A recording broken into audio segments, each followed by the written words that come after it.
میں نے محسوس کیا کہ عمر نے محافظوں کو کہا کہ ریڈ الرٹ پوزیشن ہے۔ ہم دونوں نے بھی اپنے پسٹل کلک کر لیے۔ عمر نے مجھے بتایا کہ ہیروئن لانے والی بوٹس کا پیچھا کیا گیا ہے اور عین ممکن ہے واپسی کے سفر میں اٹیک ہو جائیں۔ ہم سب انتہائی چوکنا ہو کر اندھیرے میں چاروں طرف دشمن کو دیکھ رہے تھے۔ میرے مشورے پر عمل کرتے ہوئے عمر نے بوٹس کو ایک دوسرے کے پیچھے یا ساتھ چلنے کے بجائے پھیل کر چلنے کا کہا۔ اس طرح دشمن کے لیے ٹارگٹ میں تعین مشکل ہو جاتا ہے۔ ابھی اندازاً آدھا سفر ہی طے ہوا تھا کہ اندھیرے سے اچانک نمودار ہو کر دو بوٹس نے ہم پر فائر کھول دیا۔ ڈالروں والے سوٹ کیس ہماری بوٹ میں نہیں تھے۔ حملہ کرنے والوں کے خیال میں اس بوٹ میں تھے جس پر ہم سوار تھے۔ ہماری دو بوٹس سے روشنی کے راؤنڈ فائر ہوئے اور جو ہی دونوں حملہ آور بوٹس پوری طرح دکھائی دیں، ہماری روشنی کے راؤنڈ فائر کرنے والی دونوں بوٹس تیزی سے حملہ آور بوٹس کی طرف بڑھیں اور ان پر خودکار ہتھیاروں سے مسلسل فائر کرنے لگیں۔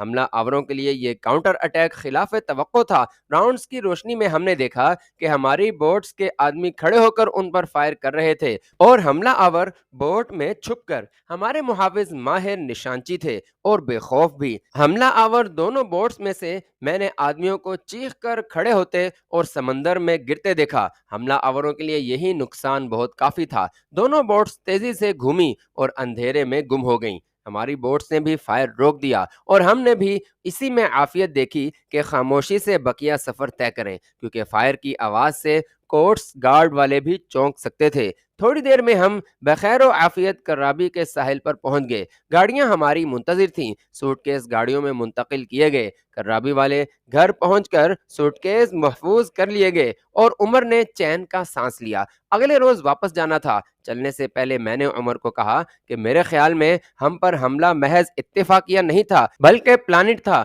اور اس کا کوئی آدمی مخبر تھا جس نے حملہ آوروں کو اطلاع بھیجی ہے۔ میں نے کہا کہ کسی کو علم نہیں تھا کہ سودا طے ہوتا ہے یا نہیں اور مال کس وقت بوٹس پر لوڈ کرنا ہے۔ مال لے جاتے ہوئے بوٹس پر اس لیے حملہ نہیں کیا گیا کیونکہ اتنی بھاری مقدار کا مال غائب کرنا آسان نہیں، جبکہ ڈالروں کے سوٹ کیس نسبتاً زیادہ آسانی سے چھپائے جا سکتے ہیں۔ ہماری واپسی کا بھی کسی کو علم نہ تھا کہ جانے کب ہوگی۔ مخبری یقیناً بوٹس میں مال لوڈ کرنے کے بعد ہوئی ہے۔ عمر نے میری بات توجہ سے سنی اور ایک ایک کر کے گھر کے تمام مکینوں کو بلایا اور ان سے پوچھا کہ مال لوڈ کرنے کے بعد کون ساحل سے گھر کے بجائے کہیں اور گیا ہے۔ سب نے کہا کہ صرف سیمپورن پیٹ کی دوا لینے آدھے گھنٹے کے لیے باہر گیا تھا، ورنہ سب اکٹھے گھر واپس آئے تھے اور کوئی بھی گھر سے باہر نہیں نکلا۔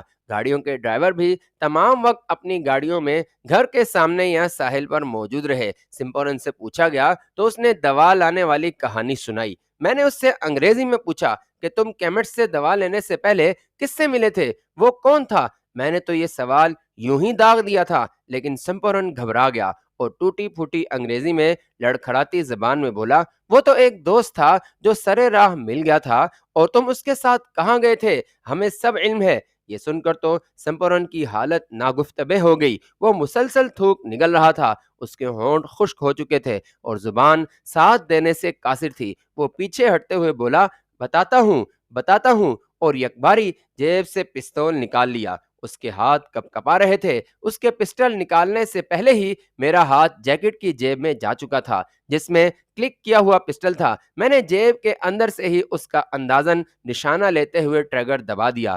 گولی عین اس کے سینے میں لگی۔ وہ اچھل کر پیچھے گرا اور ڈھیر ہو گیا۔ عمر کو چند لمحے سمجھ ہی نہ آیا کہ فائر ہوا کہاں سے ہے۔ جب میں نے کھڑے ہوئے پسٹل باہر نکالا اور اس کی نال پر پھونک مار کر صاف کی تو ونڈرفل کہتے ہوئے عمر نے آگے بڑھ کر مجھے گلے لگا لیا۔ اس کے ساتھی بھی حیران و سراسیمہ مجھے دیکھ رہے تھے۔ سمپورن کے پسٹل نکالنے کی وجہ سے اب کسی کو شک و شبے کی گنجائش نہ تھی کہ وہ غداری کا مرتکب ہوا ہے، اور اگر میں اسے گولی نہ مارتا تو اس کا نشانہ میں یا عمر ہوتا۔ عمر نے تھائی زبان میں محافظوں کو کچھ کہا جو اس کی لاش اٹھا کر باہر لے گئے۔ تھوڑی دیر بعد گاڑی سٹارٹ ہونے کی آواز آئی۔ نہ جانتے ہوئے بھی مجھے یقین تھا کہ محافظ سمپورن کی لاش کو سمندر میں پھینکنے لے گئے ہیں۔ خونی شارک انسانی جسم کو مکمل طور پر ختم کر دیتی ہے اور پھوکٹ کا سمندر ان سے بھرا ہوا ہے۔ اگلے روز 10 بجے ہمارا واپسی کا سفر شروع ہوا اور شام ڈھلتے ہم ملائیشیا میں عمر کے کوٹا باور والے گھر پہنچ گئے۔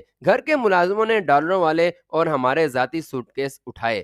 رات کو سوتے وقت میں سوچ رہا تھا کہ نہ جانے میرے ہاتھوں سے ابھی تک اور کتنے خون ہونے ہیں۔ بمبئی سے انسانی زندگیوں سے کھیلنے کا جو سلسلہ شروع ہوا تھا وہ کھٹمنڈو میں شدت پکڑ گیا، اور آج پھر سمپورن میری گولی سے مرا۔ بمبئی اور کھٹمنڈو میں میرے ہاتھوں سی بی آئی کے 4 افسر، گھر کی ملازمہ اور اس کا شوہر ہلاک ہوئے۔ کھٹمنڈو میں مکتی باہنے کے 14 ایجنٹ میرے ہاتھوں مارے گئے، اور آج پھر ایک انسانی زندگی کا میرے ہاتھوں خاتمہ ہوا۔ اگرچہ مجھے ان سب کو ہلاک کرنے پر کبھی ندامت یا ضمیر پر بوجھ محسوس نہیں ہوا، لیکن ایک خلش آج بھی بے چین کر دیتی ہے۔ میرے ہاتھوں آج تک کل 21 افراد ہلاک ہوئے تھے، جن میں سوائے سمپورن کے کسی نے مجھ پر اسلحہ نہیں تانا تھا۔ سمپورن کے سوا ہلاک ہونے والے افراد میرے وطن کے اور میرے دشمن تھے۔ اگر میں انہیں ہلاک نہ کرتا تو یقیناً وہ یا مجھے ہلاک کر دیتے یا میرے وطن کو ناقابل تلافی نقصان پہنچاتے،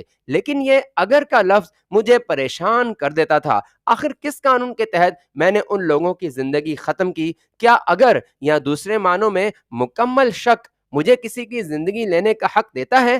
آخر ان لوگوں کے بھی تو والدین، بیوی بچے اور بہن بھائی ہوں گے۔ ایک انسان کو مارنے کا مطلب ہے والدین کے بڑھاپے کا سہارا چھیننا، بچوں کو یتیم اور بیوی کو بیوہ کرنا۔ قرآن پاک میں ارشاد باری تعالیٰ ہے کہ جس نے ایک انسان کو قتل کیا، اس نے گویا پوری انسانیت کو قتل کر دیا۔ ہیروشیما اور ناگاساکی پر ایٹم بم گرانے والا امریکی پائلٹ لاکھوں انسانی زندگیوں کو ختم کرنے کا بوجھ آخرکار سہ نہ سکا اور پاگل ہو کر مر گیا۔ پاگل پن کے دوران اور مرتے وقت بھی اس کی زبان پر یہی فقرہ تھا: One who kill a man, he kill a whole world. Don't know how many worlds I have killed. جو ایک انسان کو ہلاک کرتا ہے وہ ایک دنیا کو ہلاک کر دیتا ہے۔ نہ جانے میں نے کتنی دنیایں ہلاک کر دی ہیں۔ میں سوچتا ہوں کہ میرے ہاتھوں نہ چاہتے ہوئے بھی کتنی دنیایں ہلاک ہو چکی ہیں۔ میں نے تہیہ کر لیا کہ میں حتی الامکان کسی کو قتل کرنے سے گریز کروں گا، لیکن میرے اس فیصلے پر تقدیر مسکرا رہی تھی۔ ابھی میرے ہاتھوں اتنی ہلاکتیں ہونی تھیں، اتنا خون بہنا تھا کہ جس کے سامنے ماضی کا خون محض چند قطرے دکھائی دیتا تھا۔ بہرحال سونے سے پہلے میں نے یہ فیصلہ بھی کر لیا کہ صبح میں عمر سے اپنے اصلی مقصد یعنی بنگلہ دیش میں چٹاگانگ کے پہاڑی علاقے رانگا ماٹی جانے کے لیے گائیڈ اور سامان اٹھانے والے مزدوروں کا فوری انتظام کرنے کا آخری بار کہوں گا، اور اگر اس نے ٹال مٹول کیا تو مزید وقت ضائع کرنے کے بجائے کوئی دوسرا ذریعہ تلاش کروں گا۔ اگلی صبح ناشتے پر میں نے عمر سے اپنے آئندہ سفر، گائیڈ اور مزدوروں کی بات کی۔ عمر نے ساری بات سن کر کہا، میں تو چاہتا تھا کہ مزید چند روز آپ میرے ساتھ رہیں، لیکن اب میں آپ کو مزید نہیں روکوں گا۔ میں آج خنسا کو مال کی قیمت ادا کرنے جا رہا ہوں۔ کل واپسی پر اس کے آدمی بھی ہمراہ لے آؤں گا جو برما، آسام اور بنگلہ دیش کے پہاڑی علاقے اور سفر سے بخوبی واقف ہوں گے۔ خنسا کے آدمیوں کے علاوہ محافظ اور 3 مزدور میں آپ کو دوں گا۔ یہ سب آپ کے ہمراہ رانگا ماٹی جائیں گے اور آپ کے ہمراہ ہی واپس آئیں گے۔ اس قافلے کے تمام لوگ جدید ہتھیاروں سے پوری طرح مسلح ہوں گے اور اپنے خون کے آخری قطرے تک آپ کی حفاظت کریں گے۔ میری واپسی کل شام کو ہوگی اور پرسوں صبح آپ اپنے مشن پر روانہ ہو سکتے ہیں۔ اس دوران آپ یہاں میرے گھر پر قیام کریں۔ میں عمر سے جس روز پہلی بار ملا تھا اس نے میری عزت اور میزبانی میں کوئی کسر نہ چھوڑی تھی، لیکن اس کی آج کی گفتگو میں جو خلوص دکھائی دیا وہ یقیناً سمپونن کے ہاتھوں اس کی زندگی بچانے کی وجہ سے تھا، جس کا ثبوت اگلی شام ہی مل گیا جب اس کے 9 آدمیوں کے علاوہ خنسا کے بھیجے ہوئے 5 مسلح گائیڈ عمر کے واپس آنے سے پہلے ہی اس کے گھر پہنچ گئے۔ ایک اور اچھی بات یہ ہوئی کہ ان 14 افراد میں سے 4 خاصی انگریزی بول سکتے تھے۔ عمر نے اگلی صبح 8 بجے انہیں تیار رہنے کا حکم دیا۔ میری موجودگی میں عمر نے انہیں کہا کہ وہ اب سے مکمل طور پر میرے احکام پر عمل کریں گے اور میری اور میرے ساتھ رانگا ماٹی سے آنے والے مہمانوں کی پوری طرح حفاظت کریں گے۔ عمر کے الفاظ تھے کہ اگر تمہارے کمانڈر یعنی مجھے یا مہمانوں کو کوئی بھی گزند پہنچا تو وہ واپس ہرگز نہ آئے، کیونکہ میرے اور خنسا کے فیصلے کے مطابق نہ صرف ان کے گھروں کو جلا دیا جائے گا بلکہ ان کے افراد خانہ کو بھی ہلاک کر دیا جائے گا۔ اس لیے ایسی صورت میں وہ خود مزید چند روز ہی زندہ رہ سکیں گے جب تک کہ ہمارے شکاری انہیں شکار کر کے ٹھکانے نہ لگا دیں۔ سب نے عمر کی یہ وارننگ خاموشی سے سنی۔ اس کے بعد عمر نے انہیں میرے حوالے کیا، یعنی میرے کمانڈ میں دے دیا۔ میں نے سب کا اسلحہ چیک کیا، 5 مشین گنیں، 14 پسٹل اور ریوالورز کے علاوہ ان کے پاس ہزاروں راؤنڈ اور بڑے شکاری چاقو تھے۔ خنسا نے 3 جیپیں بھی بھیجی تھیں جن پر سب کے لیے سلیپنگ بیگ، فوری ضرورت کی ادویات، وافر مقدار میں ٹن فوڈ یعنی ڈبوں میں بند کھانا اور پانی تھا۔ خنسا کے احکام کے مطابق جہاں تک ممکن ہوا ہمارا سفر جیپوں میں ہونا تھا اور ہماری واپسی تک جیپوں نے وہیں پر ہمارا انتظار کرنا تھا۔ جیپوں پر پیٹرول کے بھرے درجنوں چیری کین بھی موجود تھے کیونکہ برما میں ہمارے روٹ پر پیٹرول ملنا تقریباً ناممکن تھا۔ عمر نے مجھے علیحدہ لے جا کر ایک بڑی چوڑی پلیٹ دی جس میں 4 بیگ لگے ہوئے تھے، ان میں کچھ ڈالر ہیں، یہ میری طرف سے زیادہ راہ پر قبول کریں۔ راستے میں اگر ڈاکوؤں سے مدبھیڑ ہو جائے تو بلا دریغ انہیں ہلاک کر دیں، اور یہ 2 خط خنسا نے دیے ہیں۔ برما میں اگر فوجیوں نے آپ کا راستہ روکا تو یہ خط انہیں دکھا دیں۔ خنسا کے برما کے فوجی کمانڈروں سے ذاتی تعلقات ہیں، یہ خطوط آپ کے لیے نہ صرف راہداری کا کام دیں گے بلکہ فوجی اپنی حفاظت میں آپ کو بارڈر تک پہنچائیں گے۔ اگر ہمارے آدمیوں میں سے کسی نے حکم عدولی یا نافرمانی کی تو اسے بھی ہلاک کر دیں، یہ دوسروں کے لیے سبق ہوگا۔ میرے اور خنسا کے 4 آدمی کچھ دور رہ کر آپ کے قافلے پر نظر رکھیں گے تاکہ کسی ایمرجنسی یا ضرورت کے وقت آپ کو کمک مل سکے۔ آپ اب اندر چلیں تاکہ وہ چاروں اور آپ ایک دوسرے کو پہچان سکیں۔ میں عمر کے ساتھ ایک اندرونی کمرے میں گیا، وہاں مضبوط جسم کے 4 افراد موجود تھے۔ ان میں سے ایک نے انگریزی میں مجھے مخاطب کیا، جناب ہم عقابوں کی طرح آپ کے قافلے پر مسلسل نظر رکھیں گے، جب آپ ضرورت محسوس کریں تو سرخ روشنی کا راؤنڈ فائر کر دیں، ہم فوراً آپ تک پہنچ جائیں گے۔ عمر نے مجھے بتایا کہ ہمارا قافلہ تھائی لینڈ کے سرحدی قصبے چنگ مائی میں 2 روز قیام کرے گا۔ اس دوران چاروں محافظ برما میں داخل ہو کر اور ہمارے روٹ پر خاصے آگے جا کر راستے کے محفوظ ہونے کا تعین کریں گے، اور اگر سب اچھا ہوا تو 2 روز بعد آپ اپنے سفر پر روانہ ہو جائیں۔ عمر نے مجھے راستے میں پیش آنے والی دشواریوں اور ان پر قابو پانے کے طریقوں سے بھی بخوبی آگاہ کیا۔ رانگا ماٹی تک کے سفر کو ہم نے برما سے 4 حصوں میں تقسیم کیا تھا۔ پہلا حصہ یا پڑاؤ ہمیں برما نے تانگپ کے قصبے میں کرنا تھا۔ بارڈر سے اس قصبے کا فاصلہ زیادہ سے زیادہ 300 میل تھا، اور یہ قصبہ برما کے صوبے اراکان میں واقع تھا جہاں مسلمان نسبتاً زیادہ تعداد میں آباد تھے۔ 300 میل کے اس سفر کو طے کرنے کے لیے ہم نے 7 دن رکھے تھے، جو ذرائع مواصلات کی موجودگی میں بمشکل 7 گھنٹے کا سفر ہوتا۔ یہ حصہ سب سے دشوار گزار اور خطرناک تھا۔ اس سارے سفر میں سڑک نام کی کوئی شے نہیں تھی۔ قسم قسم کے انتہائی زہریلے حشرات الارض سے یہ علاقہ پٹا پڑا تھا۔ چیتے، جنگلی بلیاں اور شیر بھی اس علاقے میں بکثرت تھے۔ سانپ اور بچھو اتنے زیادہ تھے کہ نگاہ ہر وقت آئندہ آنے والے قدم پر جمی رہتی تھی۔ پھر یہاں کے مچھر، خدا کی پناہ، اتنے زیادہ اور اتنے زہریلے تھے کہ ایک مچھر بھی کاٹ لے تو ملیریا یقینی تھا۔ برما میں مستقل فوجی حکومت تھی جس کا دائرہ اقتدار و اختیار صرف دارالحکومت رنگون اور گرد و نواح کے قریبی قصبات تک محدود تھا۔ باقی تمام ملک کے لوگ اپنی حفاظت کے خود ذمہ دار تھے۔ ڈاکوؤں کے بے شمار گروہ وجود میں آ چکے تھے جنہوں نے ملک بھر میں اپنے اپنے علاقے بانٹ رکھے تھے۔ جو گاؤں اور قصبہ انہیں معقول رقم بطور خراج دیتا وہ نہ صرف ڈاکوؤں سے محفوظ رہتا بلکہ خراج لینے والے ڈاکو ان کی دوسرے ڈاکوؤں سے حفاظت بھی کرتے۔ حکومتی اخراجات کا بڑا حصہ خنسا ادا کرتا اور باقی ضرورت چین اور روس کی حکومتیں پوری کرتیں۔ میں نے برما کے ان دنوں کے حالات کا مختصراً احاطہ کیا ہے۔ قانون نام کی کوئی چیز نہ تھی۔ فوجی حکومت اور اس کے سپاہی تک جسے چاہتے گولیوں سے بھون ڈالتے۔ نہ کوئی عدالت تھی، نہ منصف، نہ قانون۔ انہی حالات کو پیش نظر رکھتے ہوئے ہمارے قافلے کے افراد پوری طرح سے مسلح تھے، کیونکہ دوران سفر ہم اچانک کسی بھی ناگہانی آفت میں گھر سکتے تھے۔ عمر نے مجھے بھینچ بھینچ کر گلے لگایا اور میری کامیابی کے ساتھ واپسی کی دعاؤں کے ساتھ رخصت کیا۔ تینوں جیپیں ایک دوسرے کے پیچھے روانہ ہوئیں۔ چاروں خفیہ محافظ ہمارے بعد گھر سے نکلے اور انہوں نے سیدھے برما کے خاصا اندر جا کر اور حالات دیکھ کر اور 2 دن کے اندر مجھے چنگ مائی میں رپورٹ دینی تھی اور پھر ہمارے قافلے نے برما کی جانب کوچ کرنا تھا۔ یہ چاروں محافظ بھی جیسے کہ بعد میں معلوم ہوا ایک جیپ اپنے ہمراہ لائے تھے۔ دوران سفر ایک بار ان کی جیپ ہمارے بہت کام آئی۔ ہم کوٹا بارو سے تھائی لینڈ میں داخل ہوئے۔ یہ تھائی لینڈ کا انتہائی جنوبی علاقہ تھا اور ہمیں پورا تھائی لینڈ گزر کر انتہائی شمال میں چنگ ماہی پہنچنا تھا۔ چنگ ماہی پہنچنے میں ہمیں 36 گھنٹے لگے۔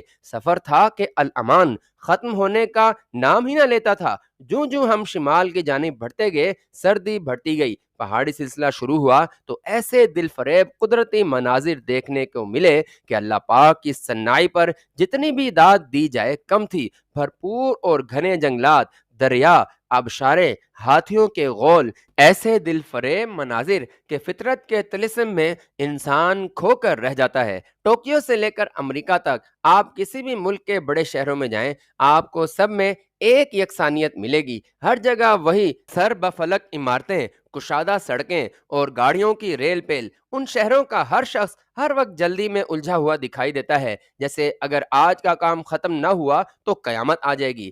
ہر بڑا شہر سیمنٹ، سکے اور سٹیل کا جنگل بنا ہوا ہے اور قدرتی حسن سے یکسر محروم ہے۔ ہمارا 36 گھنٹے کا سفر ختم ہوا تو ان قدرتی نظاروں کی وجہ سے جتنی تھکن تھی سب ختم ہو چکی تھی۔ شہروں کی مسموم فضا سے نکل کر آلودگی سے پاک قدرتی ہوا میں ہم خود کو تر و تازہ اور چاق و چوبند محسوس کر رہے تھے۔ عمر کے آدمیوں نے ایک موٹل میں ہمارے ٹھہرنے کا انتظام کیا۔ سارے چنگ مائی میں صرف ایک پاکستانی ریسٹورنٹ تھا۔ ہم نے وہاں کھانا کھایا۔ شہر کے بیچوں بیچ ایک پختہ کناروں والی بڑی نہر یا دریا بہتا ہے۔ وہاں صرف رات کو بازار لگتا ہے جہاں مقامی لوگ اپنی بنائی ہوئی ہینڈی کرافٹ کی خرید و فروخت کرتے ہیں۔ یہاں کے شہری لوازمات اور رنگ و بو کی دنیا سے قطعی نا آشنا ہے۔ مسلمانوں کی آبادی 70% سے بھی زیادہ ہے۔ مجھے یہ شہر اور لوگوں کی سادگی اتنی پسند آئی کہ میں نے سوچا کہ اگر زندگی نے وفا کی اور حالات سازگار ہوئے تو مستقل طور پر یہیں بقیہ زندگی بسر کروں گا۔ اسی پاکستانی ریسٹورنٹ میں خفیہ محافظوں نے ہمیں آل کلیئر کا سگنل دیا اور تیسرے دن صبح 7 بجے ہمارا چھوٹا سا کارواں برما کے بارڈر کی طرف روانہ ہوا۔ یہاں میں قارئین کے گوش گزار کرنا چاہتا ہوں کہ برما اور تھائی لینڈ کے بارڈر پر کم از کم اس علاقے میں کوئی حد بندی نہ تھی۔ دونوں اطراف کے لوگ سرحدی قصبوں میں بلا روک ٹوک آتے جاتے تھے۔ ساری دنیا سے سفارتی تعلقات منقطع کر کے برما دنیا بھر کے باقی ملکوں سے تقریباً کٹ چکا تھا۔ امپورٹ اور ایکسپورٹ نہ ہونے کے برابر تھی۔ انسانی حقوق نام کی کوئی شے نہ تھی۔ ہر بات کا حل صرف گولی تھا۔ برمی مسلمانوں کی حالت تو اور بھی ناگفتہ بے تھی۔ وہاں تو مسجد بنانے، اذان دینے اور نماز پڑھنے پر بھی ٹیکس ادا کرنا پڑتا تھا۔ میں یہ باتیں یہاں محض اس لیے تحریر کر رہا ہوں کہ برما کو کراس کرتے وقت ہمیں جن دشواریوں کا سامنا کرنا پڑا اس کی وجہ اور پس منظر قارئین کے ذہن نشین رہے۔ ہم سپہر 4 بجے تھائی لینڈ کے سرحدی قصبے کھن یوان کو بائی پاس کرتے ہوئے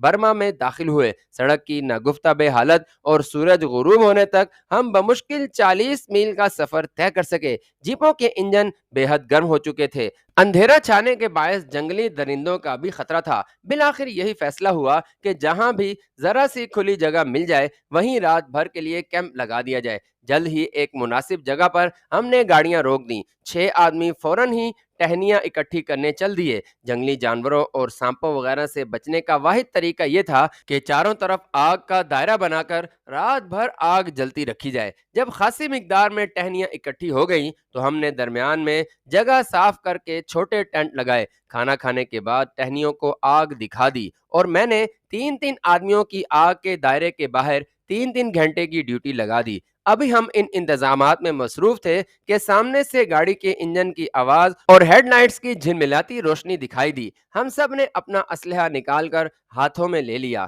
آنے والی صرف ایک ہی گاڑی تھی اور آدمی اس کے آگے چل رہا تھا۔ جب وہ ذرا اور قریب آئے تو میرے ساتھیوں نے پیدل اور گاڑی میں بیٹھے 3 آدمیوں کو اپنی شست میں کر لیا۔ ابھی وہ گولیوں کی باڑ مارنے ہی والے تھے کہ میں نے پیدل آنے والے کو پہچان لیا۔ وہ ہمارے خفیہ محافظوں میں سے انگریزی بولنے والا تھا۔ میں نے چلا کر ساتھیوں سے کہا کہ فائر نہ کریں۔ میرے ساتھی حیران تھے کہ میں نے انہیں فائر کرنے سے کیوں روکا اور آنے والے اجنبی کون تھے۔ ہمارے بالکل نزدیک آ کر انہوں نے گاڑی روکی۔ میں نے انگریزی بولنے والے کو الگ لے جا کر یہاں آنے کی وجہ پوچھی تو اس نے کہا کہ تقریباً 8 میل آگے فوجیوں کا ایک دستہ رات بھر کے لیے پڑاؤ کر رہا ہے، اس لیے وہ بھی راستے میں ہی رک گئے اور پھر ہمیں بتانے کے لیے واپس آ گئے۔ میرے پاس اب اس کے سوا کوئی صورت نہ تھی کہ ان کا اپنے ساتھیوں سے ہمارے کارواں کے ہرول دستے کے طور پر تعارف کرواؤں۔ ہم فوجیوں سے جان بوجھ کر مدبھیڑ نہیں چاہتے تھے۔ خفیہ محافظوں نے بتایا کہ فوجیوں نے جہاں پڑاؤ کیا ہے